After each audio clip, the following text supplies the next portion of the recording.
taat dan setia kepadamu Tuhan. Oh haleluya, terima kasih Bapa, ku kan taat kepadamu. Jadikan kami anakmu. Terima kasih Tuhan, kau sungguh luar biasa Tuhan. Kami mau menyembahmu. Oh haleluya, terima kasih Bapa, terima kasih Tuhan.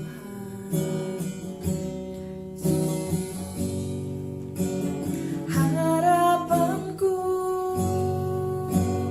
di dalam-Mu,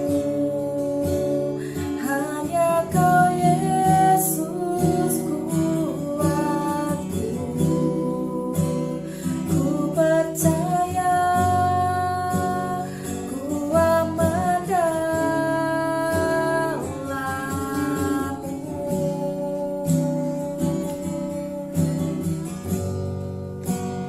Harapanku di dalam-Mu, hanya Kau Yesus kuatku. Ku percaya, ku aman dalam-Mu.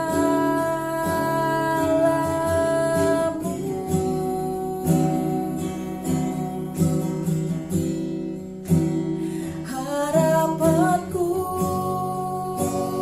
di dalam-Mu, hanya Kau Yesus kuatku. Ku percaya, ku aman dalam-Mu.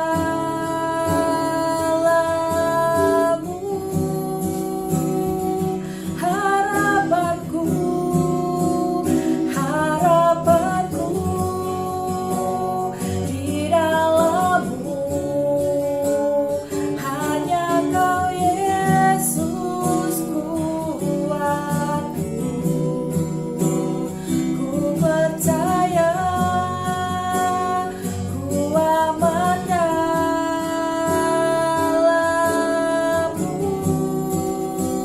Harapanku, harapanku di dalam-Mu, hanya Kau Yesus kuatku. Ku percaya, ku aman dalam-Mu.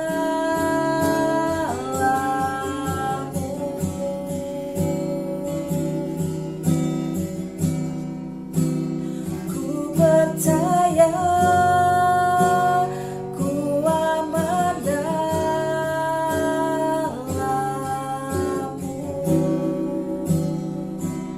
Terima kasih Bapa, terima kasih Tuhan Yesus. Sungguh Engkau harapan dan kepercayaan kami Tuhan. Sebentar kami akan memulai ibadah kami. Terima kasih Tuhan untuk malam hari ini Engkau pertemukan kami kembali dalam ibadah kul. Terima kasih Tuhan Yesus, kami buka ibadah hari ini Tuhan.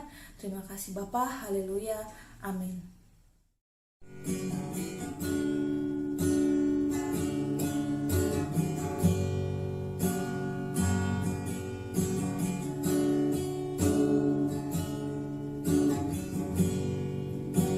Kekuatan di jiwaku, ketenangan batinku, ada dalam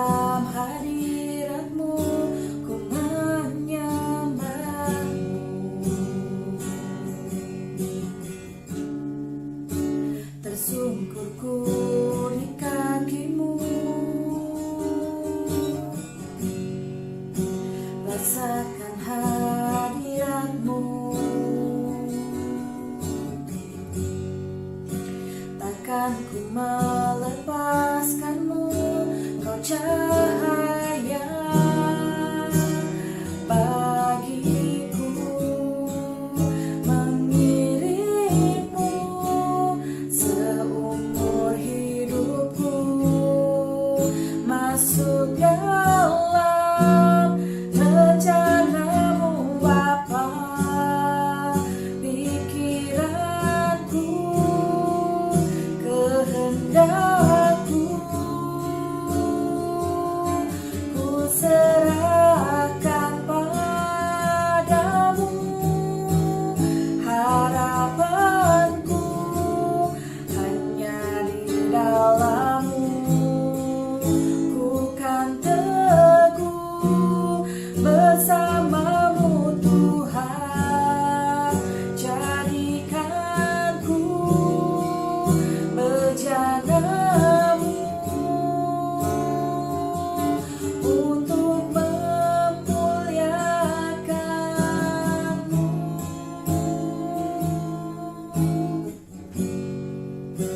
Tersungkurku di kaki-Mu, rasakan hadirat-Mu.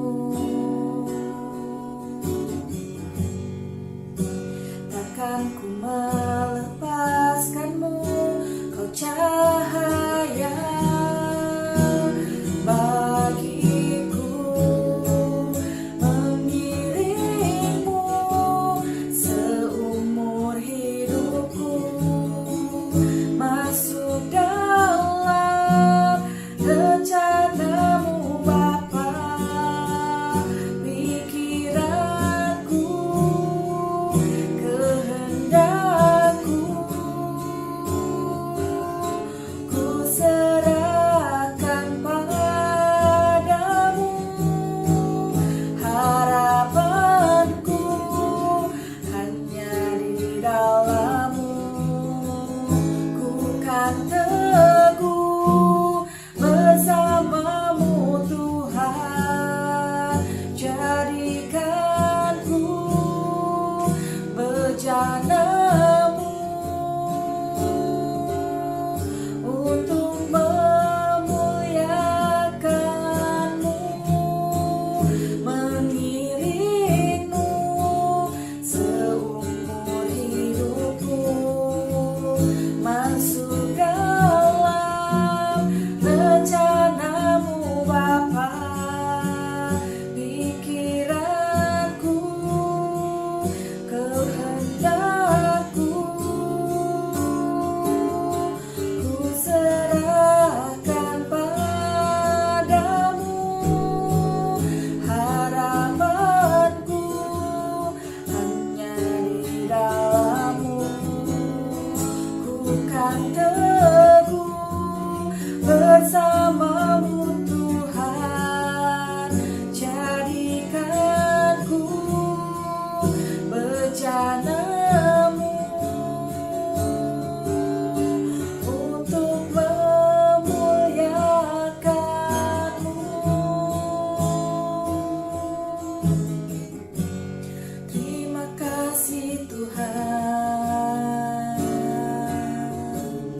oh haleluya, kami memuji-Mu Tuhan, Kau sungguh luar biasa. Terima kasih Bapa, harapan kami hanya kepada-Mu Tuhan. Terima kasih Yesus, terima kasih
Malaikat Malaikat kasih, apa kabar? Saya berharap semua dalam keadaan baik, amin. Oke, kita ke puji Tuhan, kita boleh ketemu lagi malam hari ini. Dan saya dipercayakan untuk membagikan sharing firman Tuhan tentang pemisahan di akhir zaman. Apa sih itu pemisahan di akhir zaman? Malam hari ini kita mau sama-sama belajar. Karena akhir-akhir ini kita semua menantikan kedatangan Tuhan Yesus yang kedua kali, amin. Nah, saatnya tiba, saatnya Tuhan Yesus datang kembali, maka akan ada peristiwa penghakiman. Penghakiman itu yang terakhir, dan semua umat manusia yang tidak terkecuali. Saat penghakiman itu tiba, Tuhan Yesus akan memisahkan antara domba dan kambing.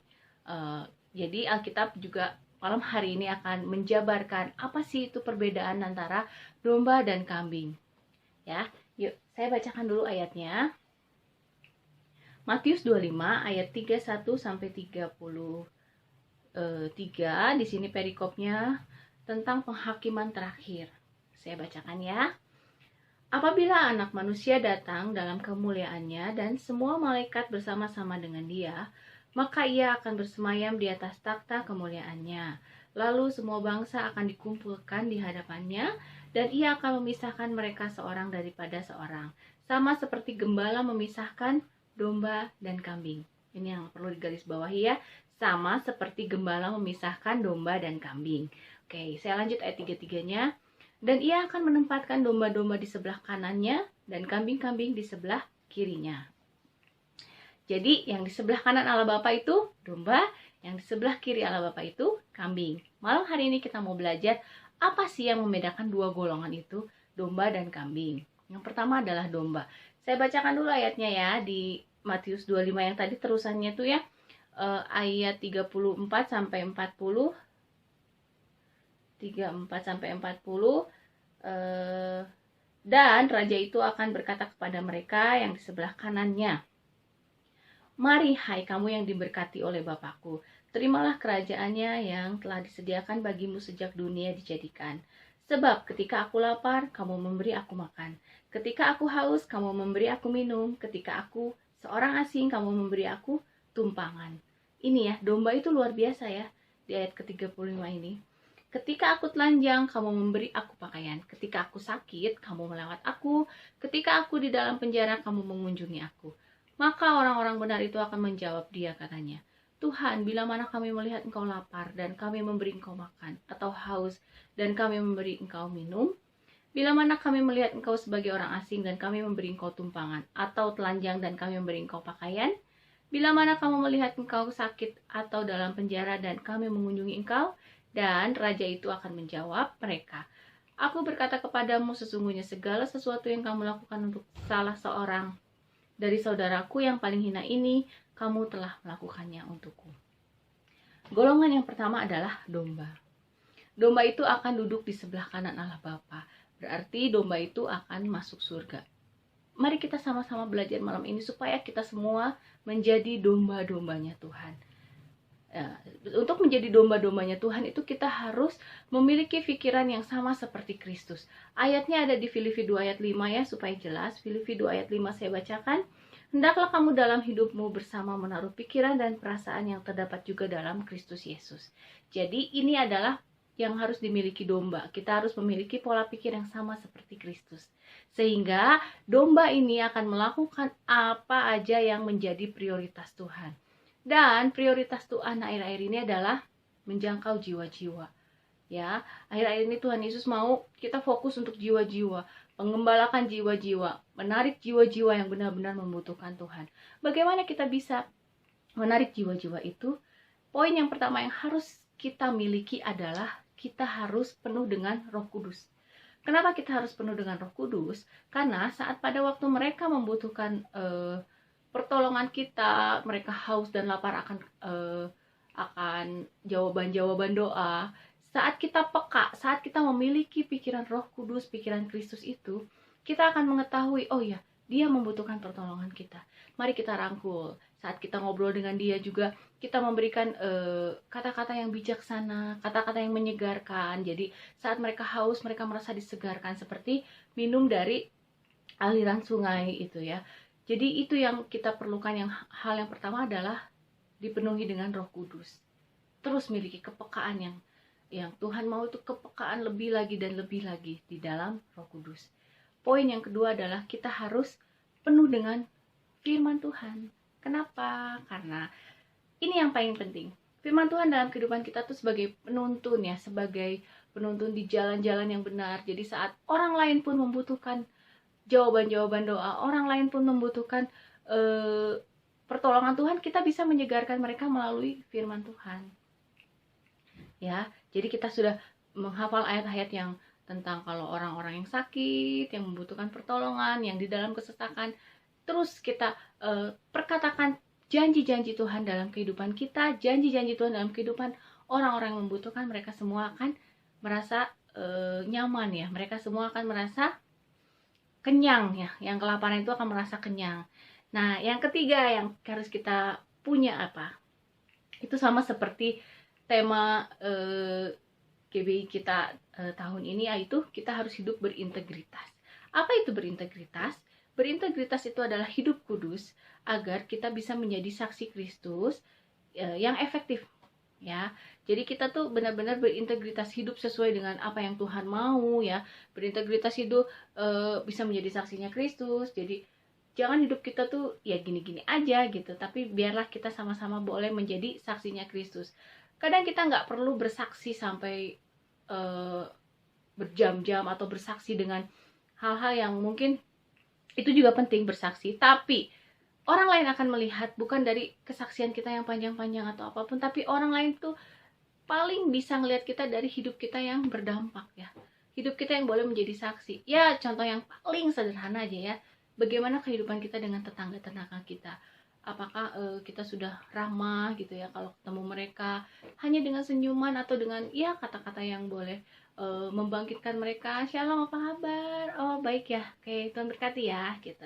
Dengan hal seperti itu kadang-kadang orang merasa oh terhibur, oh luar biasa ya dia gitu, memberkati. Mungkin mereka punya satu pergumulan yang akhirnya nanti dia bisa ngehubungin kita gitu. Akhirnya mereka bisa mencari jawaban-jawaban, oh kenapa ya dia kok hidupnya bisa bersukacita senantiasa. Itulah yang paling penting dalam kehidupan kita. Oke, bersaksi juga penting banget. Biarlah kesaksian hidup kita boleh menjadi integritas kita untuk menjadi saksi buat orang lain juga, dan untuk membuat mereka juga semakin dibangun.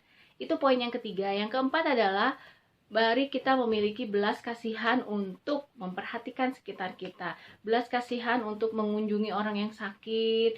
Belas kasihan kita untuk boleh mendoakan orang-orang yang sakit. Belas kasihan kita untuk boleh menolong setiap kita. Mungkin orang-orang yang kita nggak kenal ya, di pinggir jalan kita ketemu siapa, mereka seperti yang membutuhkan belas kasihan. Mari kita boleh memberi belas kasihan, kasih makanan atau sedikit uang. Nanti udahnya ucapkan kata-kata berkat. Tuhan Yesus memberkati ya. Mungkin dia nggak kenal Tuhan Yesus dan akhirnya mau mencari siapa ya Tuhan Yesus. Itu hal yang kadang-kadang sederhana, tapi belas kasihan Tuhan itu sangat dibutuhkan ya, dibutuhkan dalam kehidupan kita sebagai orang Kristen, untuk kita boleh juga kita memberkati orang lain. Amin.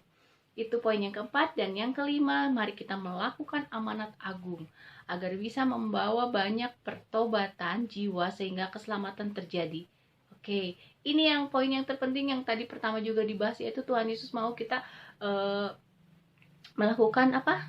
Prioritas kita untuk jiwa-jiwa. Nah, poin yang kelima itu melakukan amanat agung Tuhan. Ini juga yang terpenting. Karena apa? Tuhan mau kita bisa membawa orang-orang dalam pertobatan.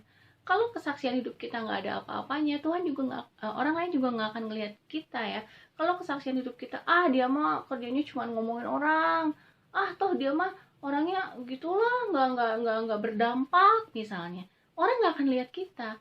Tapi pada saat kita berdampak, pada saat kita berintegritas, orang lain akan melihat, oke, itu orang Kristen luar biasa ya. Jadi kita bisa melakukan amanat agung untuk juga kita berdoa bagi jiwa-jiwa yang membutuhkan. Itu adalah golongan kita sebagai domba. Supaya apa? Supaya kita boleh sama-sama duduk di sebelah kanan Allah Bapa, supaya kita boleh sama-sama masuk surga ya. Saat Tuhan Yesus datang yang kedua kalinya, kita mau menjadi domba. Dengan apa kita boleh menjadi domba? Penuh Roh Kudus, penuh firman Tuhan, hidup berintegritas, memiliki belas kasihan dan melakukan amanat agung. Ya, itu golongan domba. Kita mau belajar golongan yang kedua adalah kambing. Saya bacakan ayat selanjutnya ya di Matius 25 ayat 41 sampai 46. Dan ia akan berkata juga kepada mereka yang di sebelah kirinya, "Nyala dari hadapanku, hai kamu orang-orang terkutuk. Nyala ke dalam api yang kekal dan yang telah disediakan untuk iblis dan malaikat-malaikatnya. Sebab ketika aku lapar, kamu tidak memberi aku makan. Ketika aku haus, kamu tidak memberi aku minum. Ketika aku orang asing, kamu tidak memberi aku tumpangan. Ketika aku telanjang, kamu tidak memberi aku pakaian. Ketika aku sakit dan dalam penjara, kamu tidak melawat aku."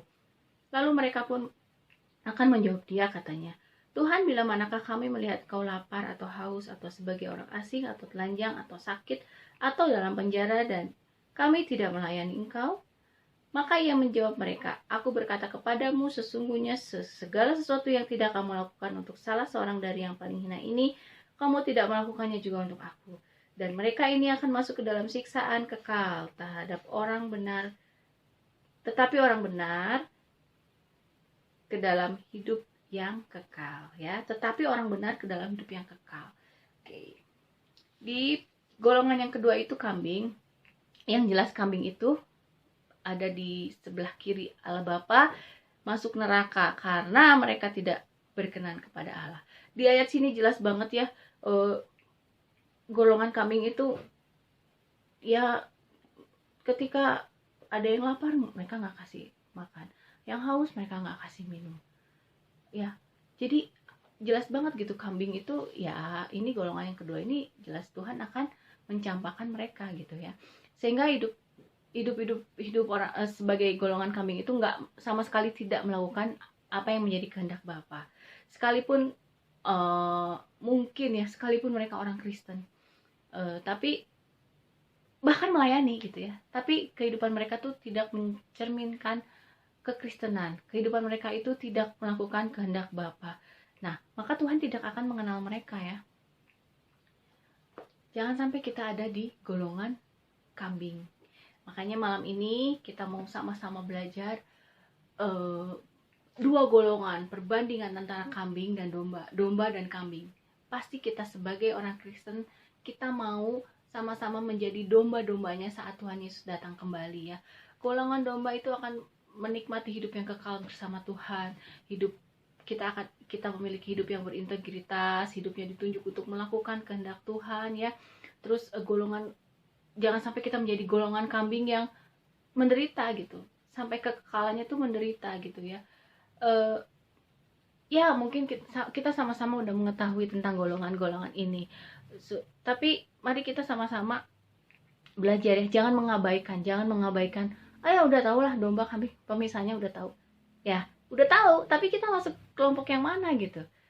Mari kita sama-sama masuk ke kelompok yang domba gitu ya, sehingga hidup kita tuh jangan hanya untuk kepuasan duniawi aja, tapi kita benar-benar pola pikir kita, tujuan kita menyenangkan hati Tuhan dan menjangkau jiwa-jiwa. Itu yang Tuhan mau ya, melakukan kehendaknya. Ada satu ayat lagi saya bacakan, 1 Petrus 4 ayat 2. 1 Petrus 4 ayat 2, supaya waktu yang sisa jangan kamu pergunakan menurut keinginan manusia, tetapi menurut kehendak Allah. Waktu yang tersisa ini sampai Tuhan Yesus datang kembali, janganlah kita melakukan hal-hal yang tidak berkenan kepada Tuhan. Janganlah kita mencari-cari kesalahan orang lain, janganlah kita memusingkan duniawi ini, memusingkan apa yang terjadi dunia ini, tapi tidak memusingkan perkara-perkara yang di atas. Justru Tuhan mau kita memusingkan perkara-perkara Tuhan. Justru Tuhan mau kita hidup penuh Roh Kudus, hidup dengan firman Tuhan, berintegritas, memiliki belas kasihan, dan melaksanakan amanat agung itu. Yuk, mari sama-sama belajar. Saya juga masih belajar untuk menuju menjadi domba yang sempurna di hadapan Tuhan ya, karena waktunya nggak lama lagi Tuhan Yesus akan segera datang. Mari kita sama-sama hidup memisahkan diri dengan dunia ini, hidup memisahkan diri dengan kambing, karena kita adalah domba, karena kita adalah akan duduk di sebelah kanan Allah Bapa. Amin. Mari sama-sama kita berdoa. Tuhan Yesus, kami mengucap syukur malam hari ini untuk berkat anugerah-Mu atas setiap kami Tuhan. Terima kasih Tuhan Yesus, kami sudah mendengarkan isi hati-Mu Tuhan tentang pemisahan di akhir zaman Tuhan. Jadikan setiap kami adalah domba-domba-Mu Tuhan.